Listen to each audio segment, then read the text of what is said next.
team.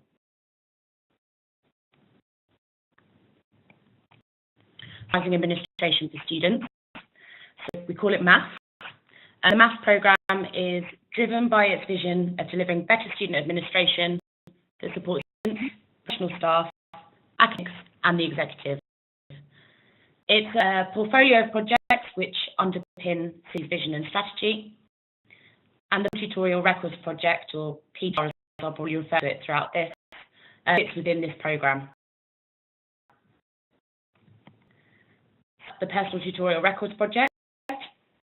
City has had a personal tutorial policy, but it didn't have a single system or a consistent process for record discussions that take place in tutorials, so making a note, for providing personal tutors with information about their tutees, so things like photos, addresses, assessment information.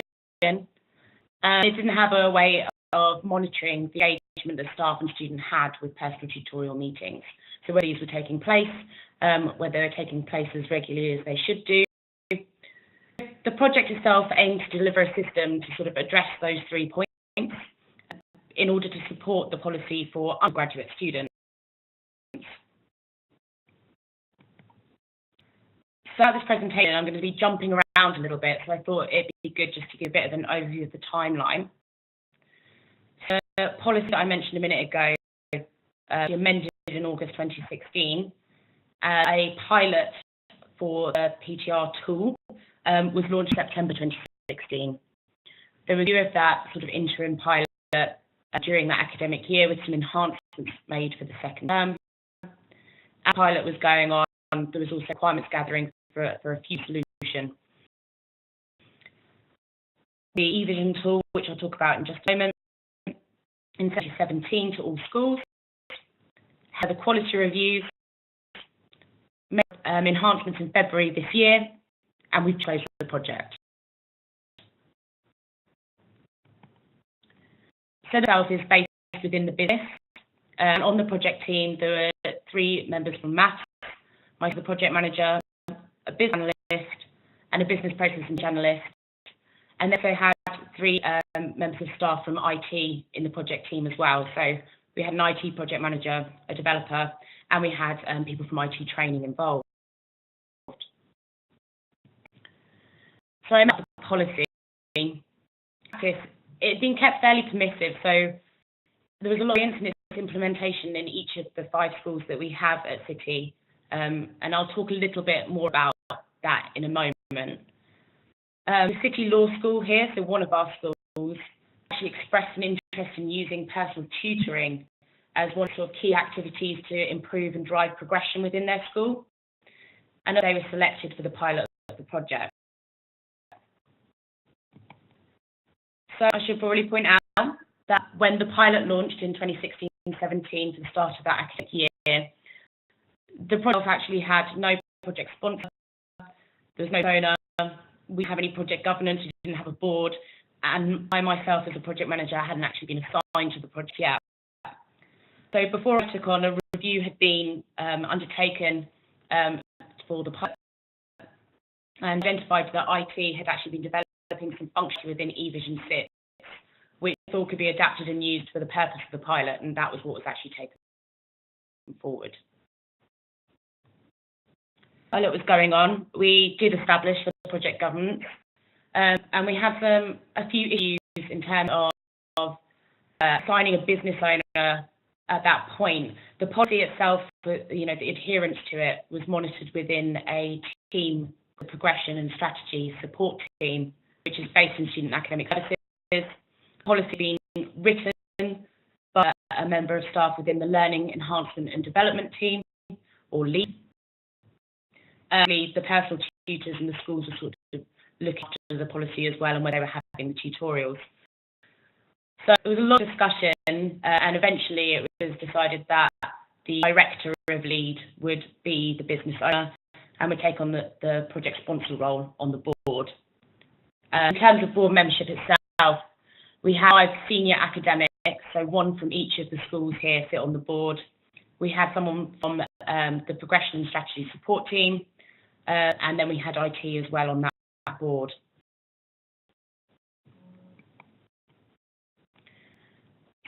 By established that board and gathered and prioritised requirements, there was a sort of switch. So the project was there to support the policy, but the university's executive decided to focus on personal tutoring as a way of supporting progression here at City and supporting progression KPI. And it looked like there was a potential that we might have to roll the tool out to all schools. Methods, which I'll talk about in just a moment, with an idea of what needed to be done and when it needed to be done by, and we really didn't have much time to do that. So we had 6 weeks from until we would potentially have to roll it out to all schools. Limited time to try and get all schools to buy into this project. And as I mentioned earlier, the sort of permissive nature of the policy meant there's quite a lot of variance in the way that schools have been implementing that policy without a tool system.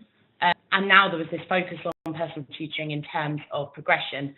So we really tried to sell the benefits in terms of how this tool developed in eVision could support the policy and support the school implementing that policy, but also how it can help them monitor progression. So we had very much time, and we were becoming increasingly aware of some of the resistance towards the project. It was all quite last minute. I think people were quite apprehensive about it. So we took PTO out on tour. We did shows in each of the schools here, and our sort of audience at the roadshows could be that could potentially use the tools as personal tutors, senior academics, professional services staff that look after the student record side of things within the school. We worked closely with the person that's sort of monitoring that policy within progression and strategy support, in terms of getting our messages aligned and getting them to drive people's support for this tool. And our board members, who are the senior academics, as I mentioned, from each of the schools, change agents to go to their schools, speak to the senior leadership teams there and sort of say how this tool could address some of the issues they're experiencing. And we find our allies. So with the requirements gathering, there's quite a lot of members of staff who are maybe more operational members of staff who really see how the tool could benefit them, and we use them to sort of inspire confidence with their colleagues in terms of the PTR tool. Environments, as I mentioned earlier, we had that pilot running, and we're undertaking quality reviews with those who are involved with the pilot. Alongside that, we were doing some more institution-wide gathering of user stories, workshops. The sort of gathering requirements worked well simultaneously. They were getting buy-in from the pilot users with Think Future requirements, and having users of the pilot present at those workshops sort of showed that people what could be done. Really helpful having a working pilot tool to show stakeholders, to inspire what requirements they might want in the future, what was already available. So with prioritising requirements, knowing that we had very, very limited time. So the quality reviews and requirements gathering workshops I mentioned a moment ago, we got the stakeholders to do some Moscow prioritisation. We did that information and took it to the project board and got them to do exactly the same for each of those individual requirements. Collaboratively with IT, we started grouping together some of those requirements in sort of like pieces of functionality, and then project board to do some poker chip prioritization on that. And then we got the project board to look at those groupings of functionality and to establish a timeline of when they might need those different pieces. So, for example, there was some requirements around wanting to be able to see provisional marks for students, but we knew that there weren't going to be provisional marks within it until, say, November. So the board sort of pushed that along the timeline, so I don't actually need that until that point. So with the we're facing, the impact of having to potentially roll it out to all schools, so taking that pilot tool, enhancing it with those pieces of functionality I just mentioned, rolling it out, means that we'd have to take a different approach to development, testing and release. So to how we could do it iteratively. That's where that timeline that we'd established with the board is really helpful in making sure that we could get the right pieces of functionality at the time, but we could launch something for the start of the year. But being to monitor all of this development really closely to make sure that we were on time and that we were resolving the issues, we decided to have some co-location between our developer and our business analyst so that requirements could be reviewed, anything ambiguous could be clarified. And we set about using Trello in terms of getting our work packages up there, each of the individual requirements, so we could track what had been developed, what was ready for testing, any bugs, any change requests, and it meant that the whole project team could see everything at once.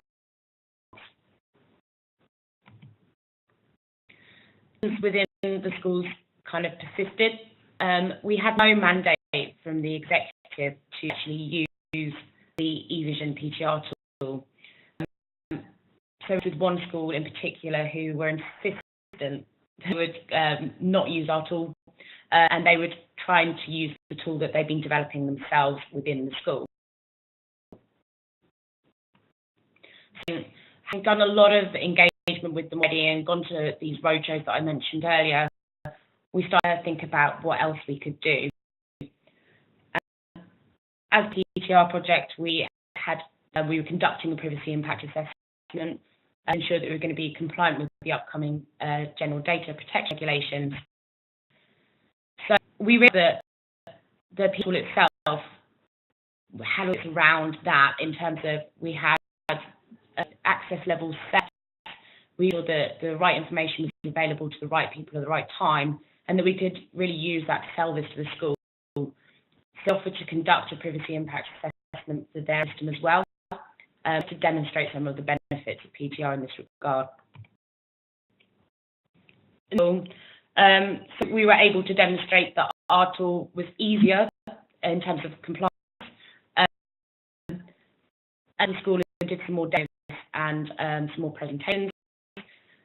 We kind of felt that the initial engagements we'd done on those roadshows had meant that people engaged them because they kind of had an idea that they were going to continue using their tool, but now they realised that the PTR tool actually work for them. We went back and did some more demos, these more presentations, and in these to re-emphasise that the executives focused on personal tutoring and that they needed some assurance reporting could also be dealt with the PTR tool. That caused a few issues. We didn't have any clear requirements from the executive. There was a sense that they didn't know what they wanted until they could see something and tell us that they didn't want it. But they didn't really have much data to show them,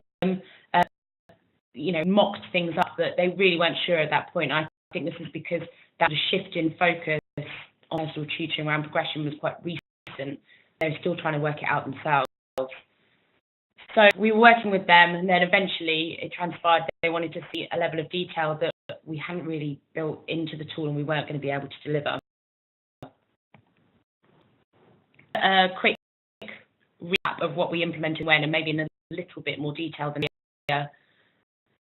We had a tool running in the City Law School from September 2016 for one academic year.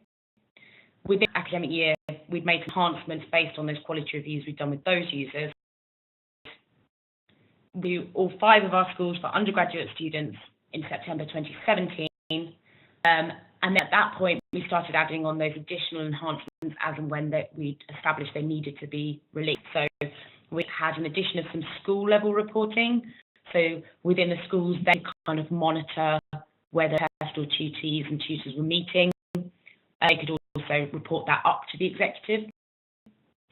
And in October, we have some richer tutee information. So, for example, those provisional marks that I mentioned earlier, and we put in November.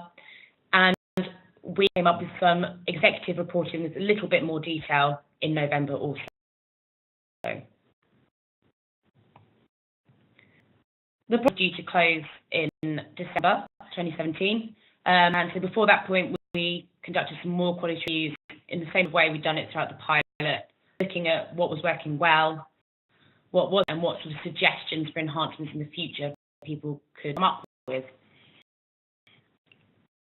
Quality reviews, it kind of highlighted a few further requirements which we together and then we took back to the board and determined that maybe a small extension to the project could deliver some of these requirements, and actually it would have quite a large benefit to the organisation.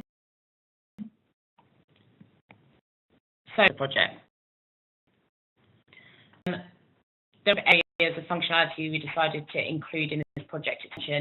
The first one was this attendance issues discussed indicator and inclusion in reporting. So this is back to that progression focus that I talked about a moment ago. So the things that we're looking at is personal tutoring, but also seeing whether students attending their lectures and their taught tutorials was the impact on their progression. So we indicated just a flag that personal tutors could use, say that they'd had those discussions if attendance wasn't great, and that was included in the reporting, and that could help identify those students maybe at risk of not continuing. We implemented that in January 2018. Enhanced the search functionality. So initially, when we released the tool in September, to find personal tutees, you have to know personal tutee numbers and things like that. And as a member of professional services staff, if you want to look up a personal tutor, you needed to know their personnel number. So we included some dynamic search boxes so that you could type names or look up programs and routes and courses. And again, released that in January. We enhanced the reporting even further to try and meet some of those requirements from the executive and to give the schools a little bit more information so that they could start monitoring whether they had students at risk and how they were following up with that. The option of the project, which is around resourcing. We did much availability of development staff or be a resource at that point. And also, because it was becoming more and more popular, people liked the tool, people were putting forward suggestions of enhancements through the business as usual process, and those enhancements were actually being made, and it was causing us some difficulties in terms of the scope of the project and how we communicate with our stakeholders about what was the project, what was being developed in business as usual, who contact for support, and so on. Flexible approach in that we offered our support as a project team for some of that business as usual enhancements, particularly around training and communication, and options both for the maths team in terms of our B resource and with our team to look at how we could actually resource the project for this short period of time to actually deliver as much as possible. Where are we now? So in terms of of users, you can see nearly 600 personal tutors, 6 professional staff, and over 10,000 undergraduate students are using the tool.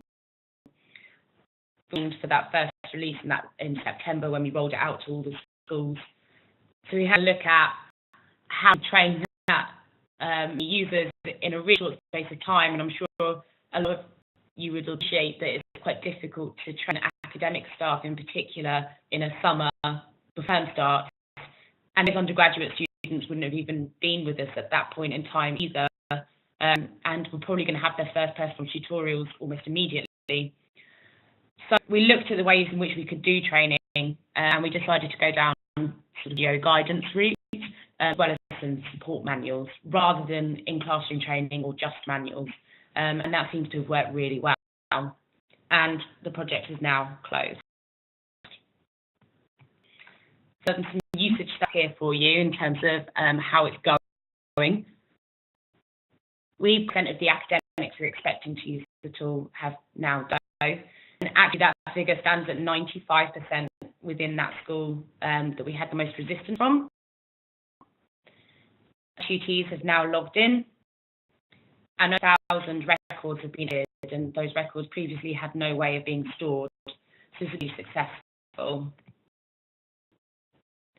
As for our users, I won't read them all out, you can have a look through them. But overall, the feedback has been really positive. Obviously, the numbers themselves are great, but people will come up to me in the corridor and say that they think it's great. It's been used for reporting. It's been really, really useful.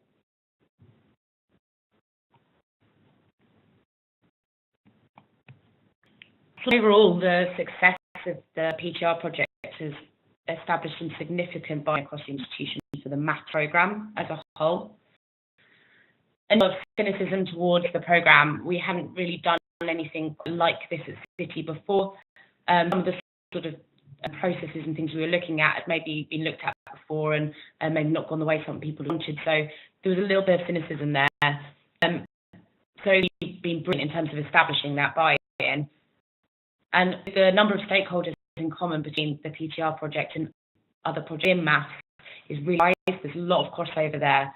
So it's been great to get that buy-in now because it's giving us that buy-in for those future projects, particularly our student engagement and attendance monitoring project, or BEAM, as we call it. There's a huge amount of crossover there. So the future, there are some requirements that we couldn't deliver through the eVision tool, enhancements that are still coming out since it's been used and being logged in the business as usual way.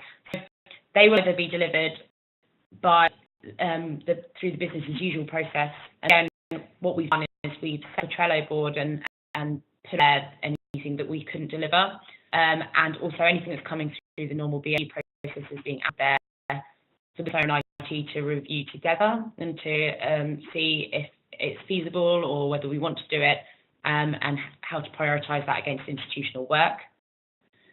And also we'll be carrying forward some of these requirements as part of a work stream within that student engagement and attendance monitoring project, so that'll be carried forward as another project within maths. So again, be full in your approach, whether it's with sort of development or training or even extending the project. Using it with managing stakeholders is finding those allies that are on the operational level, using our senior academics to sort of go back to their senior leadership teams. Sort of top down and bottom up approach worked really well for us.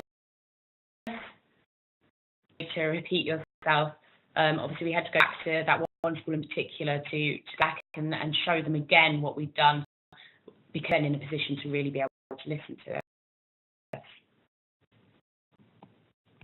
So thanks for your time. I'm now going to pass it over to any questions that anyone might have.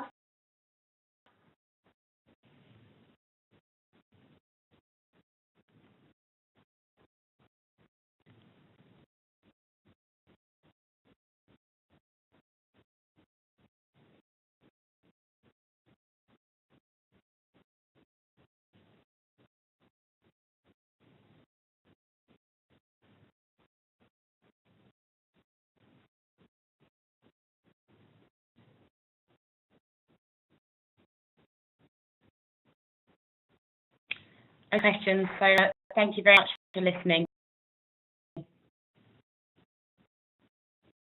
Question from Helen Jacobs.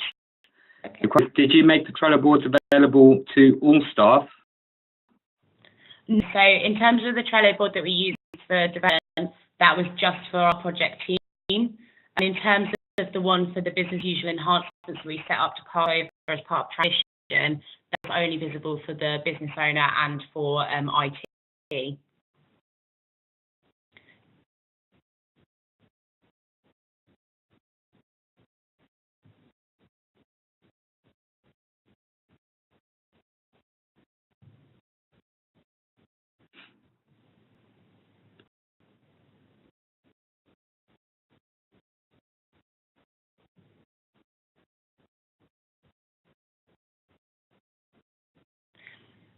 Everything. So again, thank you very much for joining us.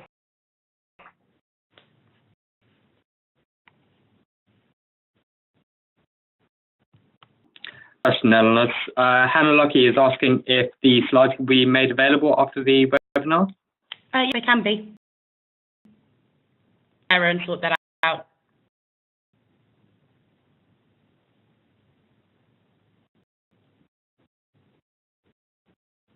I'll be now closing the webinar. Thank you all for joining us today. And thank you, Eleanor, for a fantastic presentation. Very much.